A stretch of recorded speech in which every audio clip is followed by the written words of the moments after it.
Hello guys, siyempre nandito na naman ako at good morning muna dyan at good evening rito. Eto guys, yan sa taas confirmed itong si Daryl Yap nag-post at nagbanta sa mga congressman. So ito ay pagpapakita lamang na confirmed na talagang si Inday Sayad ay kaya maagang nag-announce na siya ay kakandidato para sa 2028 ay pagpapatunay lamang na binabantaan niya ang mga congressman at ang ilang mga politiko na upang wag pumirma sa impeachment. Ang ibig sabihin nito, takot. Maliwanag na maliwanag to. Takot si Sayad. Akala ko ba atapang-atao itong si Sayad? Ano naman nangyari? Bakit naman natakot? Maliwanag, ito po ay hindi katapangan. Ang pagpapaganitong pahayag ay pagpapatunay lamang na kinatatakutan niya ang impeachment. Ibig sabihin, may katotohanan ang impeachment, ang mga complaints sa kanya ay may matibay na basehan at may mga ebidensya na alam ni Sayad na ikakapahamak na niya at siya'y matutuluyan. Dahil kung walang kasalanan yan at alam niyang mahina ang mga ebidensya, bakit siya magagaganyan? Ang aga-aga pa, 2026 pa lang, tapos tinipon nila sa Davao ang kanilang lahat ng mga vloggers, Tapos nagpo-post ngayon na, anong tawag dito? Pinapakalat nila na ayan na nga, kumbaga, anong tawag dito?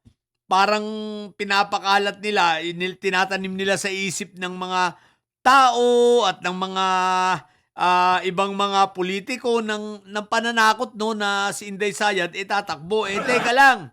Excuse me po, hindi po natatakot ang mga congressman dyan sa bantaan ninyong yan. Unang-una, ang mga congressman, distrito nila ang bumoboto sa kanila, bobo. Kaya itong si Daryl Yap na ito, bobo ito. Akala, feeling nyo naman pati mananalo if ever. Tsaka feeling nyo makakarating pa yan sa makakarating pa sa 2028. Kaya nyo nga ginugroom si Basti, di ba? Dahil kumbaga, bagay ine-estima nila ngayon talaga namang ang pambato nila si Basti pag ito na-impeach si Inday Sayad, tandaan nyo yan. Si Basti ang isusunod nila na iginugroom ngayon. So, sapagkat, di ba nga tanggap nyo naman, Sayad? Tanggap mo naman na talagang ikaw ay mai-impeach. Sa bagay, ito ay pagpapakita naman na tanggap niya. Kaya kumbaga taya-pato na lang ito, Kumbaga diversionary na lang ito at the same time para kunwari baka sakali na matakot, 'di ba? So maiiba ang direksyon. So kung hindi ka takot at ikaw ay walang pinagagagawang masama at ikaw ay hindi totoo ang mga ebidensya na sinasabi mong gawa-gawa lang, fabricated, itigil niyo yung mga pagbabanta na yan. Tsaka huwag kayong tanga, kayong mga didilis, kasama na to si Daryl Yap, huwag kayong tanga.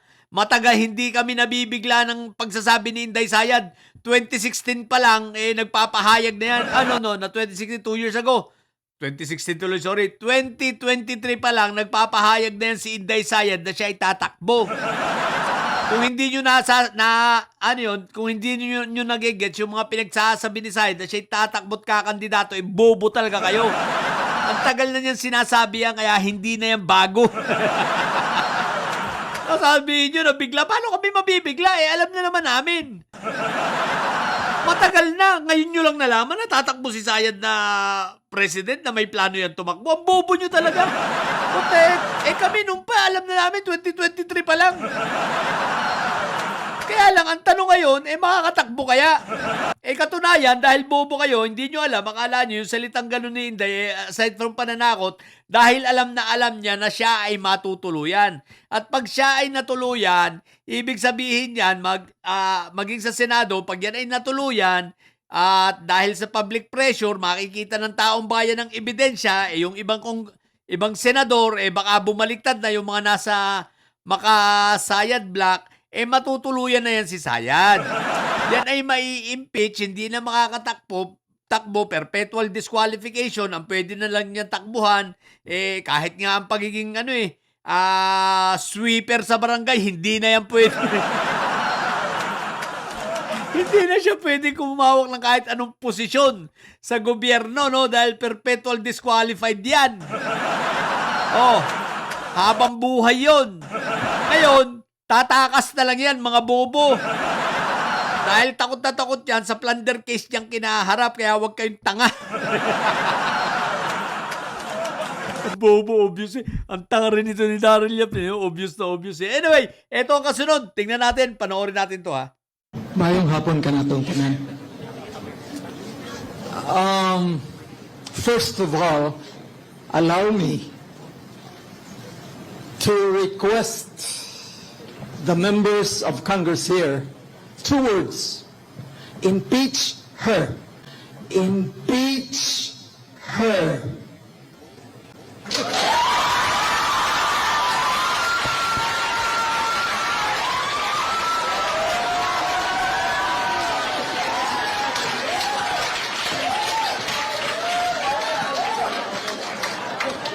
I didn't say him, I said her. I didn't say him, I said her.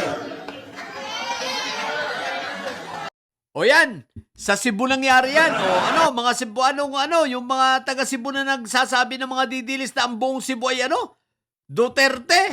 Utot nyo. O yan, taga Cebu yan Anong sabi niya? Ang gusto niya ma-impeach si Sayad.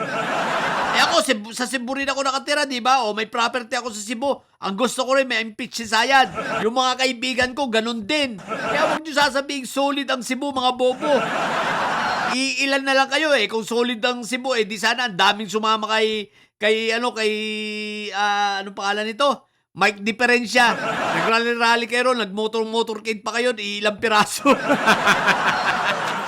Tapos sasabihin nyo, solid. Nakakailang rally na ba kayo? Nakakailang paanyaya na kayo dun sa Plaza Independencia. Kada punta nyo ron, ilang piraso lang kayo. Tapos ang lakas nyo magsabi, solid. What the heck? Sino ginagago nyo? Oy, kumusta naman yung nyo ha? Yung signature campaign nyo na nagsimula nung November ha? Yung tay dyan ka na lang. Aba. Isipin mo, nung huli kong tinignan, 2 weeks ago yata, di ba? 189,000? Up to now, pagtingin ko kanina, 189 pa rin. Hindi na nadagdagan. Simula November yun, ha?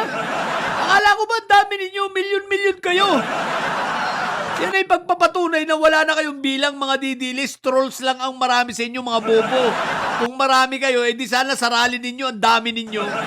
Kung marami kayo, di sana ang dami yung mga congressman na pumapanig at hindi pinabayaang si Miyaw Miyaw ay masuspinde o kaya dapat bumoto para si PBBM ay ma-impeach. Ano naman at 8 lang yung bumoto.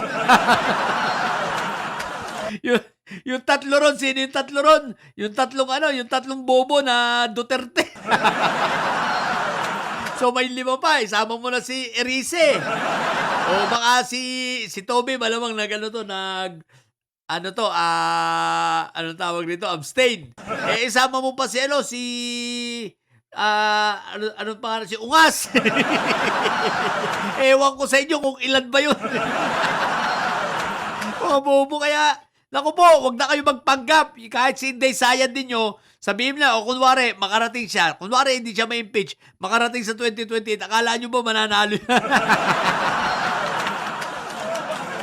Tsaka wag nyo na kay Lenny yan. Hindi tatanggapin ni Lenny yan, mga bobo. Pabayaan nyo na mag-away-away yung mga makasayad black kung sino magiging busy niya.